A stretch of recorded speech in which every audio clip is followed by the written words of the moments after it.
बिस्मिल्लाहिर्रहमानिर्रहीम। अस्सलाम वालेकुम नाज़रीन, आज इस्लामाबाद हाई कोर्ट में जो तौहीन अदालत केस है उसके हवाले से जो रिमार्क्स दिए गए इमरान खान साहब से मुतल्लिक, वो इमरान खान साहब से मुतल्लिक रिमार्क्स बड़े इंपॉर्टेंट है।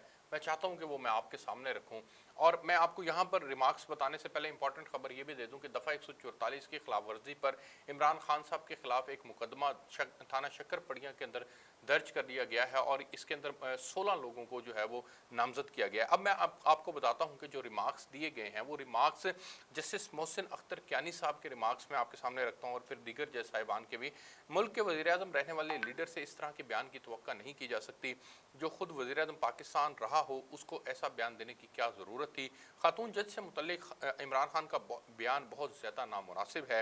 इमरान खान अदलिया, पुलिस और सरकारी मुलाजमीन सबको धमकियाँ दे रहे हैं। पूरे पाकिस्तान की अदलिया के वकार को ठेस पहुँचाई गई। यहाँ तक कि ये जो 5 रिमार्क्स हैं ये बताते हैं कि इमरान खान साहब की पॉलिटिक्स बुनियादी तौर पर कहाँ खड़ी है। इमरान खान साहब जो बयानात दिए हैं उससे उस अदलिया के वकार को ठेस पहुंची है जिस अदलिया से इन्होंने हमेशा रिलीफ लिया है। ये कभी ऐसा नहीं हुआ कि इनको अदलिया से रिलीफ ना मिला हो और अदलिया वो वाहिद इंस्टीट्यूशन है जिसने हमेशा आइन और कानून के दायरे के अंदर रहते हुए ही रिलीफ दिया है। अगर 8 अप्रैल की रात का मामला उठा के देखें, इमरान खान ने पब्लिक गैदरिंग्स के अंदर कहना शुरू कर दिया था कि जी मैंने कौन सा जुर्म कर दिया था कि रातों को अदालतें खुली। लेकिन फिर यही चौधरी परवेज इलाही साहब का जब मामला आया तो यही इमरान खान थे जिनको रातों को अदालतें खुली और रिलीफ मिला। अगर एंकर इमरान रियाज खान साहब की बात हो तो उनके लिए भी रातों को अदालत खुली थी और उनको भी रिलीफ फराहम किया गया था। तो ये तमाम मामला जो हैं वो ये बताते हैं कि अदालतें आइन और कानून के मुताबिक फैसला करती हैं। लेकिन ये रिमार्क्स ये बता रहे हैं कि इमरान खान की पॉलिटिक्स, इमरान खान की पॉलिटिक्स का स्टाइल क्या है। आगे चलें, अगले रिमार्क्स बताता हूँ। एक खातून मोअज़्ज़िज़ जज को इस तरह मुखातिब किया गया, वो हज़ारों केस सुन रही हैं। ये बात सिर्फ एक खातून जज की हद तक नहीं है। अच्छा जी, जो अदालतें आपके मुखालिफ फैसला देंगी इनके तो क्या इनके खिलाफ तकरीरें शुरू कर देंगे। आम आदमी को किस तरफ लेकर जा रहे हैं कि वो उठे और अपना इंसाफ खुद शुरू कर दे। ये बड़ा इंपॉर्टेंट है कि आम आदमी को आप किस तरफ लेकर जा रहे हैं। आपका जो आपने जो अपनी कल्ट तैयार की है उस कल्ट को आप क्या मैसेज दे रहे हैं कि वो किसी के भी खिलाफ उठ जाए। यानी जो काम, जो फैसला आपके हक में नहीं होगा, जो चीज़ आपको सूट नहीं करेगी तो आप उसके खिलाफ पब्लिकली बोलना शुरू कर देंगे और आप पब्लिकली उसके खिलाफ बोलेंगे तो वो जो आपके चाहने वाले हैं, जो सुनने वाले हैं, उन्होंने तो आंखें बंद की हुई हैं, दिमाग उनके सुन्न हो चुके हैं। उनको इस बात से गर्ज नहीं है कि हक और सच क्या है। वो इसकी तमीज़ से बालातर हो चुके हैं। वो तो अपनी बात करते हैं, वो तो हमेशा ये बात करते हैं कि जो इमरान खान ने कह दिया वो ठीक है। हमने आपको हज़ारों की तादाद में लोग रिपोर्ट किए, हमने आपको हज़ारों की तादाद के अंदर बताया कि लोग ये राय रखते हैं। अब जो आदमी इस तमीज़ से बालातर हो जाए, जो आदमी ये सोचने समझने की सलाहियत से बालातर हो जाए कि मेरा लीडर जो कह रहा है वो ठीक भी है कि नहीं, तो उस आदमी को आप फिर जो बताएंगे, गलत बताएंगे तो वो गलत पे इंप्लीमेंट करेगा, सही बताएंगे वो सही के ऊपर इंप्लीमेंट करेगा। तो ये जिम्मेदारी फिर लीडर के कंधों के ऊपर आती है कि लीडर बताए, कि वो लीडर जो है वो इस बात को समझे कि वो सही बता रहा है कि गलत बता रहा है। तो आप ये रिमार्क सामने देखें तो आप जो कह रहे हैं वो आपकी राय उसको तस्लीम कर रही है।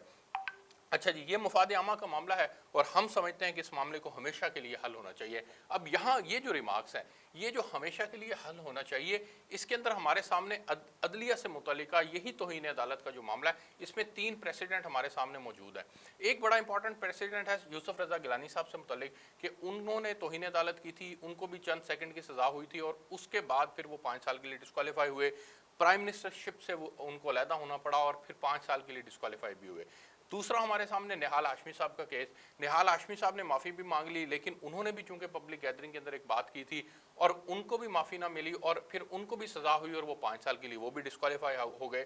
फिर इसी तरह से दानियाल अजीज साहब का केस है, उन्होंने भी माफ़ी मांगी लेकिन इसके बावजूद 5 साल के लिए नाअहल हो गए। तलाल चौधरी साहब का केस है, वो भी 5 साल के लिए नाअहल हुए। तो इट मीन्स कि आपके पास प्रेसिडेंट मौजूद है, लेकिन ये इमरान खान साहब की जमात से मुतल्लिक अब प्रेसिडेंट जो है, अगर इमरान खान साहब को भी इस मामले के अंदर, वो तौहीन अदालत के मामले के अंदर आते हैं, उस ज़ुमरे के अंदर आते हैं, तो फिर आइन और कानून के मुताबिक फैसला होगा। तो इमरान खान का मामला भी फिर आइन और कानून के मुताबिक तय हो और फिर इसी तरह से ये मामला हमेशा के लिए अदलिया समझती है कि इसको हल होना चाहिए। ये बहुत संगीन मामला है, ये सिर्फ पाकिस्तान की अदलिया तक नहीं बल्कि ये पैगाम हाई लेवल तक है, कोई शक नहीं है इस बात में। یہ ریالٹی ہے کہ یہ پیغام ہائی لیول تک ہر اس آدمی کے لیے ہے، چیف جسٹس کے لیے بھی ہے، chief justice supreme court of Pakistan کے لیے بھی ہے، یہ تمام متعلقہ ہائی کورٹس کے جج صاحبان اور چیف جسٹس صاحبان کے لیے بھی ہے، یہ اسٹیبلشمنٹ کے لیے بھی ہے، یہ پارلیمنٹ کے لیے بھی ہے۔ یہ پیغام حقیقت میں خان صاحب شاید یہی دینا چاہ رہے ہیں کہ میری بات کو سمجھو، میں حق پہ ہوں، میرے گھر کے اوپر ڈاکہ ڈلا ہے، پاکستان سے مراد عمران خان ہے اور عمران خان کے حق پہ ڈاکہ ڈلا ہے، تو عمران خان اور باقی سب چور اور ڈاکو ہیں۔ جو قانون کے مطابق اگر آپ کو نکالا گیا عدم اعتماد کا معاملہ ہے اور اس سے آپ نکلے ہیں، تو آپ اس کو ایکسیپٹ کرنے کے لیے تیار نہیں ہیں، آپ کہتے ہیں کہ چوروں اور ڈاکوؤں نے حکومت آگے سنبھال لی ہے۔ تو اب چونکہ آپ ریزسٹنس کی پالیسی اپنائے ہوئے ہیں، اگریشن کی پالیسی آپ نے اپنائی ہوئی ہے، آپ بہت زیادہ اگریسو ہو کے آگے چل رہے ہیں، اور بنیاد اس کی گو کہ عوام کی حمایت ہے، اس میں کوئی دو رائے نہیں ہے، لیکن عدلیہ یہ سمجھتی ہے کہ یہ پالیسی جو ہے اور اس پالیسی کو اڈاپٹ کر کے یہ جو آپ نے خاتون جج سے متعلق معاملہ کیا تھا، یہ کسی ایک فریم آف مائنڈ کے تحت۔ اگلا ریمارکس آیا وہ یہ تھا کہ عمران خان کو نوٹس پر ذاتی طور پر تعمیل کروائیں، اگر ریاستی ادارے کام نہیں کریں گے تو ملک کیسے چلے گا۔ ریاستی اداروں کی ذمہ داری کے اوپر بھی انٹیگریشن یہ جا رہی ہے کہ ریاستی اداروں کو بھی ڈیلیور کرنا ہے، انہوں نے بھی اپنے حصے کا کام کرنا ہے۔ اگر ریاستی ادارے عمران خان سے ڈرتے رہے، جیسے عمران خان صاحب کے خلاف ایک مقدمہ درج ہوتا ہے اور اس مقدمے درج کی روشنی کے اندر عمران خان کو گرفتاری کا فیصلہ کیا جاتا ہے، تو ریاستی ادارے بھی گو مگو کی کیفیت کے اندر اگر رہتے ہیں اور ان کے کارکنان ان کو آ کے گھیر لیتے ہیں، عمران خان کو گرفتار نہیں کیا جاتا یا عمران خان کی گرفتاری کے لیے رکاوٹ بن جاتی ہے، تو کیا ہوگا؟ کیا آپ ایک آدمی کو گرفتار کرنا چاہتے ہیں، وہ آدمی جو ہے وہ اس لیے گرفتار نہیں ہو پا رہا کیونکہ وہ عمران خان ہے اور ان کی ایک بہت بڑی فین فالوئنگ ہے، لیکن اگر وہ قانون کو اپنی جوتی کی نوک کے اوپر رکھ رہے ہیں یا قانون کے انڈر تک کانسٹیٹیوشن رہ کر وہ جو ہے وہ پاکستان کے آئین اور قانون کے مطابق رہتے ہوئے اگر وہ کام نہیں کر رہے اور وہ پاکستان اور کے آئین کے اور قانون کے خلاف چل رہے ہیں، تو کیا ریاستی ادارے جو ہیں وہ ان کو اس لیے معاف کر دیں کیونکہ ایک بہت بڑی تعداد عمران خان کی حامی ہے؟ تو یہ تو نہیں ہو سکتا نا۔ آپ کو عمران خان صاحب کے پریشر سے باہر نکلنا ہوگا۔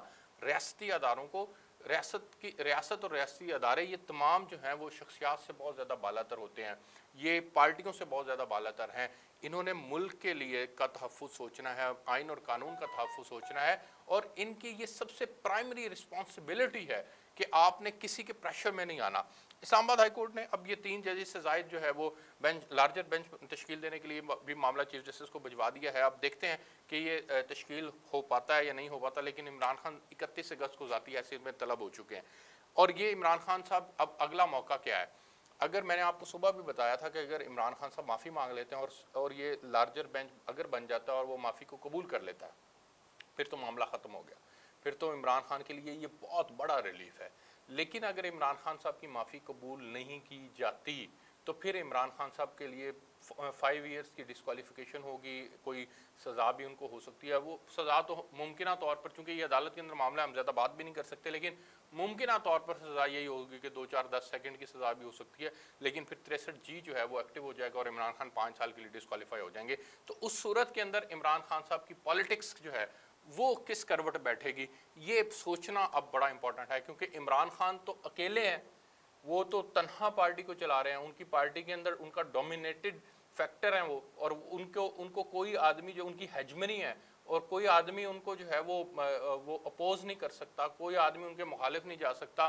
وہ اگر میں یہ کہوں کہ وہ اپنی پارٹی کے اندر ون مین شو ہیں تو اس میں کوئی دو رائے نہیں ہوگی، تو عمران خان کا تو کوئی مخالف ہی نہیں ہے۔ عمران خان صاحب پارٹی کے اندر کوئی ایسی شخصیت نہیں ہے جو ان کی ریپلیسمنٹ کر سکے۔ دونوں باتیں ہیں، نہ کبھی کوئی چیئرمین کے مقابلے میں آ کر کوئی کھڑا ہوا ہے اور نہ ہی عمران خان کی کوئی ریپلیسمنٹ ہے۔ تو عمران خان اگر ڈسکوالیفائی ہو جائیں گے تو پھر مسلم لیگ نون والی صورتحال نہیں ہوگی، یہاں پہ پھر صورتحال ذرا مختلف ہو جائے گی۔ وہ اس لیے کیونکہ نون لیگ کے اندر سیکنڈ ٹیئر لیڈرشپ موجود ہے۔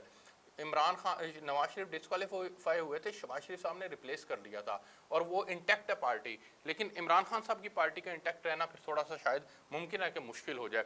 اور چیزیں جو ہیں اس حوالے سے اسلام آباد ہائی کورٹ کی پروسیڈنگز کے حوالے سے بھی ہیں، میں آپ کے ساتھ شیئر کرتا رہوں گا، لیکن مسئلہ اور ون لائن کنکلوژن یہ ہے کہ عمران خان صاحب کے لیے مشکلات موجود ہیں، اور یہ اب مشکلات ان کی اپنی پیدا کردہ ہیں، کسی اور نے یہ مشکلات پیدا نہیں کی۔ اب یہ مشکلات جو ان کی اپنی پیدا کردہ ہیں، یہ کس کروٹ بیٹھیں گی، یہ اونٹ کس کروٹ بیٹھے گا، یا آئندہ آنے والے دنوں کے اندر پتہ چلے گا، لیکن آئین اور قانون سپریم ہے، اسی کے ماتحت سب کو چلنا چاہیے۔ مجھے اجازت دیجیے، اللہ حافظ۔